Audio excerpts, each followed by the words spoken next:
초창기 선교사들은 비행기가 없어서 배를 타고 선교지로 떠났습니다. 그래서 몇 달이 걸려서 선교지까지 가곤 했습니다. 호주에서 오랜 여행 끝에 부산에 도착한 부산 최초의 선교사 헨리 데이비스 선교사. 그분은 오랜 여행 끝에 인천에 도착하고 인천에서 또 부산까지 긴 시간 동안에 걸어서 왔습니다. 오다가 너무 지치고 힘들어 병이 들었습니다. 그리고 도착하는 4월 5일 날 바로 그날 너무너무 피곤하고 힘들어 그는 그 생명을 주님 앞에 바치고 말았습니다. 선교를 펼치기도 전에 그는 도착하는 날 돌아가셨습니다. 선교는 바로 보냄받은 사람들이 보냄받은 곳으로 가는 것, 그게 선교입니다. 그곳이 아무리 멀어도 가야 합니다. 아무리 힘들어도 가야 합니다. 그것이 바로 선교입니다. 이 선교는 하나님이 제일 먼저 시작하신 일입니다. 죄악에 빠져 죽게 된 우리 인간을 구원하시기 위하여 독생자 예수 그리스도를 보내셨습니다. 그래서 오늘의 말씀은 이렇게 시작합니다. 아버지께서 나를 보내신 것 같이. 21절이 말씀합니다. 다 같이 읽겠습니다. 예수께서 또 이러시되 너희에게 평강이 있을지어다. 아버지께서 나를 보내신 것 같이 나도 너희를 보내노라. 아멘. 산성 니카라과 단기 선교단은 먼 길을 다녀왔습니다. 그러나 좀 피곤하기는 해도 예수님 오신 것하고 비하면 아무것도 아닙니다. 주님은 하늘 보좌를 다 버리셨습니다. 그리고 하나님이 사람이 되셔서 오셨습니다. 얼마나 멀리 오셨을까요? 선교지에서 예배를 드리다가 물어보았습니다. 그랬더니 한 대원이 아마 몇억 광년쯤은 될걸요? 그랬습니다. 일리가 있는 대답이었습니다. 그렇습니다. 멀리 오셨습니다. 모든 걸 다 버리고 내려오셨습니다. 그러나 우리는 선교지에 갔지만 버린 것 하나도 없습니다. 그저 우리의 있던 자리 잠깐 떠나서 10일 만에 다시 돌아와서 자기 자리로 다 돌아갔습니다. 잃어버린 것 하나도 없습니다. 시차가 좀 생겨서 약간 몽롱할 뿐이지 전혀 문제가 없습니다. 하나님은 세상을 너무도 사랑하셔서 아들을 보내셨습니다. 예수님은 바로 그걸 너무나 잘 아셨습니다. 이번 선교 여행에서 보냄받은 예수님의 마음을 묵상하면서 우리는 은혜를 받았습니다. 예수님은 아버지께서 보내셔서 순종하는 가운데 이 땅에 오셨습니다. 이것은 하나님의 놀라운 사랑이요 또한 은혜입니다. 요한복음 1장 14절이 이렇게 말씀하죠. 다 같이요. 말씀이 육신이 되어 우리 가운데 거하심에 우리가 그의 영광을 보니 아버지의 독생자의 영광이요 은혜와 진리가 충만하더라. 아멘. 아들을 우리를 위하여 보내신 놀라운 하나님의 사랑을 오늘 다시 우리는 하나님께 찬양해야 할 것입니다. 아버지께 순종하여 멀고 먼 이 땅, 낮고 천한 이 땅에 사람 되어 오신 주님을 찬양하고 감사하는 복된 성도들이 다 되시기를 주님의 이름으로 축원합니다. 아버지께서 예수님을 세상에 보내신 것 같이 또한 제자들을 보내시며 말씀하십니다. 나도 너희를 보내노라 말씀하셨습니다. 제자들을 보내시는 주님은 오늘 우리도 보내십니다. 모든 그리스도인들을 이 땅 가운데로 보내십니다. 주님은 처음부터 제자들을 보내셨습니다. 이 보낸다는 말, 거기서 바로 선교라는 말이 나왔습니다. 처음부터 성도는 선교적인 사명을 가진 존재로 부름을 받았습니다. 처음부터 교회는 선교적인 공동체로서 세상에 세우셨습니다. 신학자 에밀 브룬너의 말대로 불은 불타오름으로 존재하듯이 교회는 선교함으로 존재한다 그랬습니다. 그래서 교회는 땅끝까지 가야 합니다. 성도는 땅끝까지라도 가서 복음을 전해야 합니다. 멀어도 가야 합니다. 힘들어도 가야 합니다. 죽어도 가야 합니다. 아파도 가야 합니다. 멀미가 나도 가야 합니다. 왜요? 우리에게 복음을 전해주신 선교사들도 그렇게 오셨기 때문입니다. 먼 길마다 않고 땅끝까지 와서 복음을 전해준 그들이 있었기에 우리가 구원을 받았고 복음을 받게 된 것을 우리는 기억해야 합니다. 주님이 주신 마지막 명령이자 가장 시급한 명령은 바로 마태복음 28장 19절로 20절 말씀, 그리스도의 지상명령이죠. 같이 읽습니다. 그러므로 너희는 가서 모든 민족을 제자로 삼아 아버지와 아들과 성령의 이름으로 세례를 베풀고 내가 너희에게 분부한 모든 것을 가르쳐 지키게 하라. 볼지어다 내가 세상 끝날까지 너희와 항상 함께 있으리라 하시니라. 아멘. 가서 잃어버린 자를 찾아야 합니다. 하나님의 품을 떠난 탕자 같은 족속들을 불러야 합니다. 그래서 교회는 처음부터 잃어버린 자를 찾아 구원하기 위해 보냄을 받은 선교 공동체인 것을 우리는 기억해야 합니다. 얼마 전에 한 TV 프로그램을 보았습니다. 어떤 이야기였습니다. 3살 난 딸을 잃어버린 54살 난 연순 씨의 이야기였습니다. 잃어버린 딸을 찾기 위해서 그는 부산 어느 곳에서 구두방을 차렸습니다. 아주 눈에 익은 곳이어서 가만히 보았더니 아마도 40계단 부근이 아닌가 하는 느낌이 들었습니다. 딸은 다리에 흉터가 있었습니다. 어릴 때 잃어버린 그 딸 찾기 위해서 전단지를 여러 곳에 뿌렸습니다. 평생을 그곳에서 구두를 수리합니다. 딸을 위해 돈을 벌었습니다. 딸을 위해 집을 지었습니다. 50년을 기다리면서 딸인 듯 하는 사람들을 만나서 또한 조사하고 DNA 유전자 검사를 해서 자기 딸인지 아닌지를 밝힙니다. 번번이 자기 딸이 아닙니다. 최근에도 아주 흡사한 한 여자를 만나서 조사해 보았더니 결과가 역시 자기 딸이 아닌 걸로 나왔습니다. 그는 마지막에 절규합니다. 우리 성옥이 어딨노? 기자가 그에게 물었습니다. 언제까지 구두방 할 것입니까? 그는 대답합니다. 찾을 때까지 할 것입니다. 아니, 찾을 때까지 안 죽을 것입니다. 그걸 보는 제 목이 메어 좋았습니다. 주님은 바로 우리를 이 세상에 잃어버린 하나님의 자녀들을 찾으러 보내셨기 때문입니다. 전도보다 귀한 것은 없습니다. 선교보다 더 시급한 것은 없습니다. 우리 인생의 모든 것은 잃어버린 하나님의 자녀들을 찾기 위하여 준비된 것입니다. 우리의 건강도, 우리의 물질도, 우리의 지식도, 우리의 직장도 따지고 보면 잃어버린 하나님의 자녀들을 찾기 위하여 선교적인 목적으로 하나님 우리에게 주셨다고 하는 것을 고백하며 잃어버린 하나님 자녀를 찾아 나서는 복된 하나님의 사람들이 되시기를 바랍니다. 그래서 주님은 우리를 향해 오늘도 말씀하십니다. 나도 너희를 보내노라 말씀하십니다. 그런데 주님께서 우리를 보내면서 그냥 보내지 않고 성령을 주셨습니다. 그래서 말씀하십니다. 성령을 받으라. 22절 말씀을 다 같이 읽겠습니다. 이 말씀을 하시고 그들을 향하사 숨을 내쉬며 이르시되 성령을 받으라.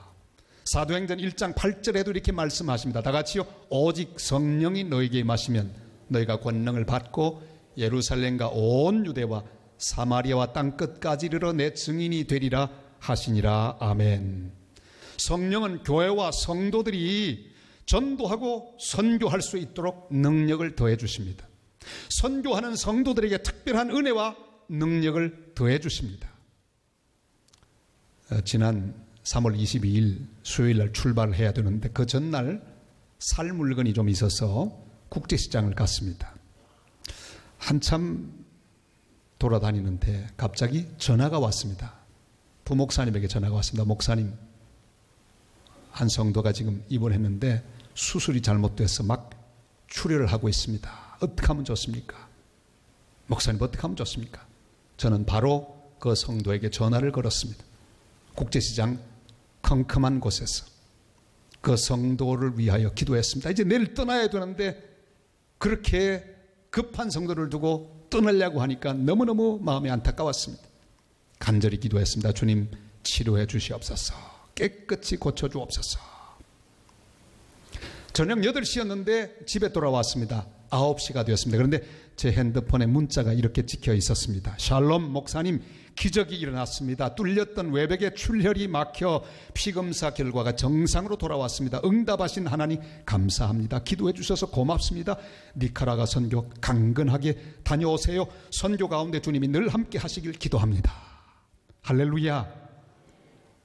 재수술하려고 왔던 의사가 깜짝 놀란 결과, 검사 결과를 보고 물었더랍니다. 글쎄 그동안 뭘 했습니까? 혹시 기도하셨습니까? 그랬어요. 그 의사께서 어떻게 하셨는지 모르겠어요. 사랑하는 성도 여러분, 니카라과에 도착해서 1, 2, 3, 4교회를 돌아보면서 집회를 했습니다. 말씀을 전하고 또한 저녁에는 전도 집회를 하는데 전혀 피곤하지 않도록 우리를 붙들어 주셨습니다. 성령께서 도와주셨습니다. 벌써 한 2년 동안 사용하지 않았던 스페인어로 설교를 해야 하는데 성령께서 제 혀를 풀어주셨습니다. 그리고 물 흘러가듯이 말씀을 증가하도록 도와주셨습니다. 모든 대원들이 온몸을 다 들여 섬기고 그들을 축복할 때 수백 명의 영혼들이 주님께 돌아왔습니다. 성령이 임하면 모든 성도와 교회는 전도하고 선교하게 되어 있습니다.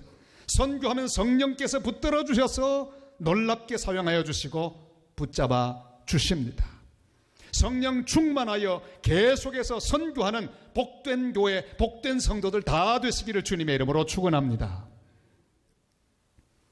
모든 제자들이 부활의 주님을 만나고 선교적 사명을 받고 막 뜨거워져 있는데 도마는 그 자리에 없었습니다. 이게 문제입니다. 돌아와서 제자들의 놀라운 말을 듣고 그는 못 믿겠노라 그렇게 대답했습니다. 믿을 수 없다고 말합니다. 25절 말씀을 다 같이 읽겠습니다. 다른 제자들이 그에게 이르되 우리가 주를 보았노라 하니 도마가 이르되 내가 그의 손에 못자국을 보며 내 손가락을 그 못자국에 넣으며 내 손을 그 옆구리에 넣어보지 않고는 믿지 아니하겠노라 하니라. 아멘. 오늘날에도 도마형 성도는 있습니다. 남들이 다 은혜 받는데 자기는 쏙 빠져 있습니다. 남들은 다 하나님 기뻐하는 일 하려고 힘쓰는데 자기는 쏙 빠져 있습니다. 그 자리에 없습니다. 들쑥날쑥하며 중요한 시간에 도마처럼 빠집니다. 남들은 선교적 사명으로 뜨거운데 자기는 의심만 합니다. 그래서 말합니다. 못 믿겠노라. 우리는 우리의 믿음을 점검해야 합니다. 남들은 지금 보냄받고 있는데 못 믿겠노라 라고 말하는 사람이 있습니다. 우리는 자신을 살펴야 합니다. 도마형 성도가 오늘날에도 존재한다는 사실을 기억해야 합니다. 인천에서 우리가 탄 비행기가 이륙을 준비하고 있었습니다. 그런데 눈이 왔습니다. 눈이 많이 왔어요. 활주로가 얼어붙었습니다. 비행기가 뜨지를 못하고 있습니다. 1시간이나 연발했습니다. 그 얼어붙은 눈을 활주로에서 다 치운 후에야 비행기는 가까스로 이륙할 수 있었습니다. 주님은 우리가 믿음으로 이륙하기를 원합니다. 우리 믿음은 그저 비행기가 이 활주로에 가만히 있는 것으로 만족해서는 안 됩니다. 비행기는 하늘로 날아가기 위하여 준비된 물건입니다.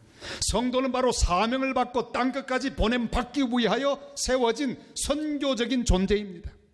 잘못하면 그냥 가만히 예배만 드리고 그것으로 만족하는 성도가 될 가능성이 아주 높습니다. 그래서 도마형 신자에게 주님은 다가오셔서 말씀하십니다. 27절 말씀 다 같이요. 도마에게 이르시되 네 손가락을 이리 내밀어 내 손을 보고 네 손을 내밀어 내 옆구리를 넣어보라. 그리하여 믿음 없는 자가 되지 말고 믿는 자가 되라. 아멘. 성령 충만하여 선교하는 사람이 되라고 말씀하십니다. 보냄받은 자가 되라고 말씀하십니다. 우리가 의심할까봐 이번 마사야 전도 집회에서 분명한 증거를 보여주셨습니다. 수백 명의 영혼이 주님께로 돌아왔습니다. 그리고 병든 자들이 고침을 받았습니다. 놀라운 것은 휠체어에 앉은 자가 일어나 집으로 돌아갔다는 사실. 목발 짚고 온 자가 목발을 들고 걸어갔습니다. 너무나 생생한 모습을 보았습니다. 저분은요 하도 움직여서 사진을 여러 판을 찍었는데 다 흔들렸어요. 왜? 자꾸 움직이니까. 이걸 들고 얼마나 좋든지 빙빙 삑빙 막 돌아다녀요. 그리고 그 상태로 주님을 찬양하고 집으로 돌아갔습니다. 자, 그런데 이 모습을 보고 한 대원이 이렇게 말했습니다. 야, 이거 짠 거 아니야?